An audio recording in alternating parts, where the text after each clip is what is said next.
అర్థం చేసుకోగలరని నేను మిమ్మల్ని మా ఆవేదనను మీరు ముందుకు తీసుకెళ్ళగలరని, గవర్నమెంట్ వరకు తీసుకెళ్ళి మా ఆవేదనను తెలుపుతారని ఆశిస్తున్నాను.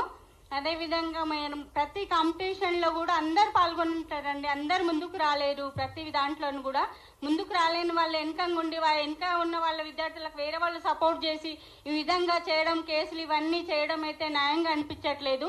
మా పిల్లలు ఎంతో కష్టపడి, ఒక చిన్న ఉదాహరణ అండి, మా పిల్లల విషయంలో అందరు నవోదయ స్కూల్కి వాళ్ళు ఫీజులు కోచింగ్ ఇప్పించి ఇచ్చేసి నవోదయలో వాళ్ళకి సీట్లు రాలేదు. నేను ఏ కోచింగ్ ఇప్పించకుండా కూడా బుక్స్ తెచ్చి ప్రిపేర్ చేస్తే సీట్ వచ్చింది. అట్లానే మాకు రాలేదు వాళ్ళకి వచ్చింది అనడం కూడా కరెక్ట్ కాదు కదా.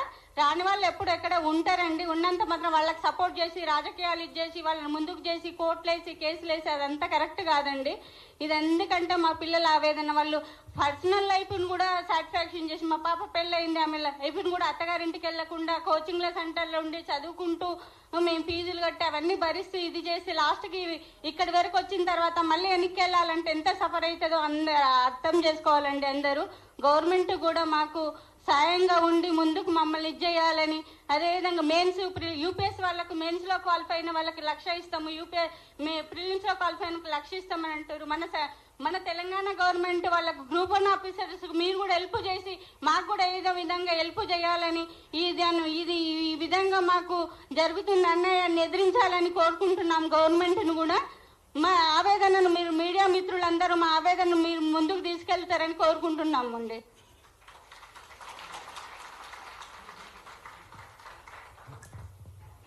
హలో, అందరికీ నమస్కారం. నాకు 7 బిడ్డలు, ఒక బాబు సార్. మేము కూలీ నాలి చేసుకొని ఇంట్లో పని చేసుకొని చదివించినాం అందరికీ. మా పిల్లలకి కూడా పనికి పంపించి ఈ అమ్మాయికి చదివించినాం. ఎందుకంటే మా అమ్మాయి ఒకరు నిలబడితే అందరికీ భవిష్యత్తు ఉంటుందా అని. కానీ 3 కోట్లు ఇచ్చినారంటే మాకు ఒక పాల ప్యాకెట్ ఇచ్చేదానికే పైసలు లేవు. 3 కోట్లు ఎక్కడి నుంచి తెచ్చిస్తాం సార్? మేము తేలేం కదా. రోజు పనికి ఇంట్లోకి పని చేసి ఒక 500, 200, 300 పూట వెళ్ళకే పెద్ద ఎంత లేదు మాకు.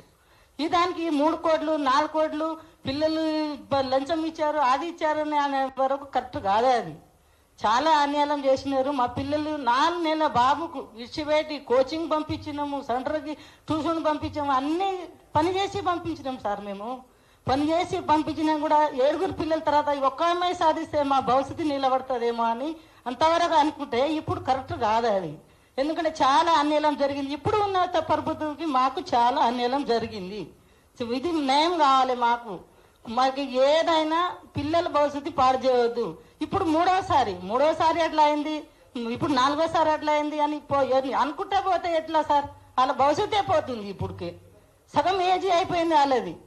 మరి ఇప్పుడు ఎట్లా సార్? మాకు న్యాయం ఎవరు చేస్తారు? ఇప్పుడు ఉన్న ప్రభుత్వం చేయకపోతే ఇంకా ఎప్పుడు జరుగుతుంది మాకు? ఇప్పుడు ఒక్కటే కోరుకున్నాం సార్, మేము మాకు న్యాయం కావాలి. మీరు ఏమన్నా అనుకోండి, మాకు పిల్లలు చదువుకున్నారు, భవిష్యత్తుకి నిలబడ్డారు, మాకు న్యాయం కావాలి సార్. అంతే. మీరు ఇప్పుడు ఉన్న ప్రభుత్వం నమస్కారం అందరికీ కోరుకుంటున్నాం సార్. నా పేరు సీత సార్. మాది కోదాడు పక్కన వాయలసింగరం అనే పల్లెటూరు. మా పిల్లల్ని చిన్నప్పటి నుంచి గవర్నమెంట్ స్కూల్నే చదివించిన సార్. మా దగ్గర అసలు 3 కోట్లు ఎక్కడి నుంచి వస్తాయి సార్ ఇవ్వడానికి? 3 కోట్లు ఉంటే మేము ఏదో బిజినెస్ చేసుకునే బతుకుదు. కూలి నాలికి పోయి మా పిల్లల్ని చదివించుకున్నాం సార్.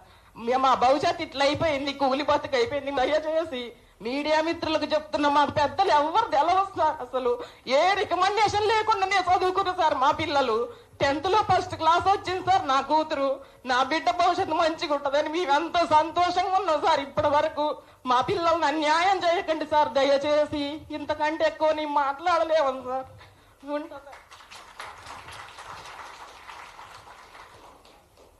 అందరికీ నమస్కారం. ఇక్కడ ఇప్పుడు వీళ్ళందరి బాధ విన్నారు మీడియా వాళ్ళు కూడా. ఏంటంటే పిల్లలు చాలా కష్టపడి రాత్రింబగళ్ళు కష్టపడి వాళ్ళు చదువుకున్నారు, వాళ్ళు ర్యాంకులు తెచ్చుకున్నారు. ఆ ర్యాంకుల్ని రాజకీయం చేయొద్దండి, దయచేసి రాజకీయం చేయొద్దు. ఎందుకంటే రెక్కాడితే గానీ డొక్కాడని వాళ్ళు ఉన్నారు ఇక్కడంతా. 3 కోట్లు సంపాదించాలంటే ఎన్ని రోజులు పడుతుందో వాళ్ళకి మీరు ఆలోచించండి ఒక్కసారి. అంతేగాని 3 కోట్లు ఇచ్చారంటే 3 కోట్లు ఇచ్చుకునే స్తోమతే ఉంటే పిల్లల్ని చదివించడం ఎందుకండి? ఇంకా వాళ్ళు పక్కన వాళ్ళు వీళ్ళు అందరూ కూడా అంటున్నారు మీ అబ్బాయికి ర్యాంక్ వచ్చింది, నువ్వు ఇంకా గెలిచావు అని ఆ మాట వినే లోపలే ఇవన్నీ జరుగుతున్నాయి. కాబట్టి ఎవరు కూడా ఈ పిల్లల జీవితాన్ని రాజకీయం చేయొద్దండి. వాళ్ళు రేయింబగళ్ళు అసలు అన్నీ మర్చిపోయారండి, అసలు నిద్ర లేదు.